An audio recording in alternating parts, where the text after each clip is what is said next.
ગાંધીનગર ખાતે યોજાયેલ મંથન શિબિરમાં કેન્દ્રીય ગૃહ અને સહકારિતા વિભાગના મંત્રી અમિતભાઈ શાહ દ્વારા ગુજરાતની વિવિધ સહકારી સંસ્થાઓના નવા પ્લાન્ટનું લોકાર્પણ કરવામાં આવ્યું, જેમાં નર્મદા જિલ્લાની ધારીખેડા નર્મદા સુગર સહકારી મંડળીમાં 3 નવા પ્રોજેક્ટમાં પહેલો 30 મેગાવોટનો વીજળીનો પ્રોજેક્ટ, બીજો 45 કિલો પ્રતિ દિવસ ઇથેનોલ પ્રોજેક્ટ અને ત્રીજો 50 મેટ્રિક ટન ઓર્ગેનિક પોટાશના ઉત્પાદન પ્લાન્ટનું લોકાર્પણ કરવામાં આવ્યું હતું। આ પ્રસંગે યોજાયેલા કાર્યક્રમમાં ધારીખેડા નર્મદા સુગર સહકારી મંડળીના કસ્ટોડિયન કમિટીના ચેરમેન ઘનશ્યામભાઈ પટેલ ગાંધીનગર ખાતે ઉપસ્થિત રહ્યા હતા। ધારીખેડા નર્મદા સુગર સહકારી મંડળીના કેમ્પસમાં મોટી સંખ્યામાં સભાસદો અને કમિટી સભ્યો ઉપસ્થિત રહ્યા હતા। આ 3 પ્રોજેક્ટના લોકાર્પણ થવાથી હવે ફેક્ટરીની તમામ વીજળી આ પ્રોજેક્ટ થઈ વપરાશે, એટલે કે આ ઉપરાંત વધારાની વીજળી ડીજીવીસીએલને આપવામાં આવશે કે જેની આવક સંસ્થાને થશે। વળી ઇથેનોલ બળતણની કાચી પેદાશમાં વપરાવામાં ઉપરાંત વેચાણ પણ થશે અને હવે ઓર્ગેનિક પોટાશ પણ અહીં જ બનાવવાથી સભાસદો અને ખેડૂતો કૃત્રિમ ખાતરથી છુટકારો મેળવશે અને આ તમામ પ્રોડક્ટની આવક થતાં સભાસદોની આવકમાં પણ વધારો થશે અને ખાંડ ઉત્પાદન ખર્ચમાં પણ ઘટાડો થતાં ગ્રાહકોને પણ ફાયદો થશે।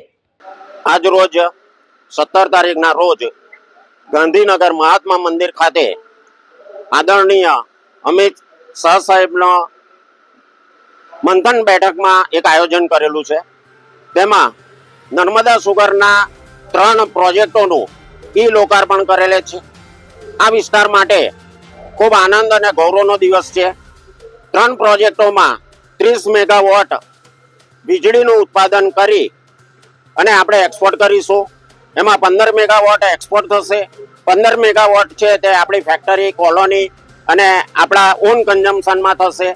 15 મેગાવોટ આપણે જીઈબી ગુજરાત ઇલેક્ટ્રિસિટી બોર્ડને આપણે એક્સપોર્ટ કરીશું વીજળીનો અને તેનાથી ખૂબ મોટી આવક થવાની છે, જેનો લાભ આપણા સભાસદોને થવાનો છે।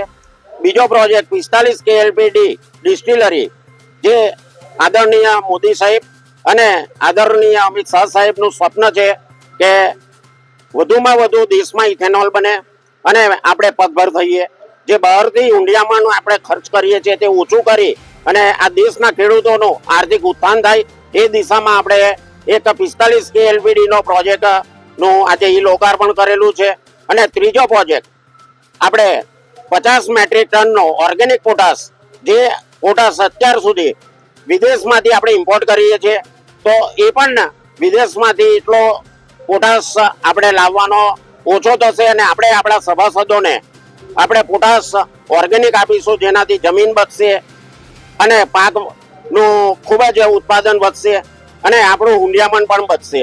આમ નર્મદા સુગર ખાતે 3 પ્રોજેક્ટનું આજે લોકાર્પણ ગાંધીનગર મુકામે મહાત્મા મંદિર ખાતે થયેલું છે।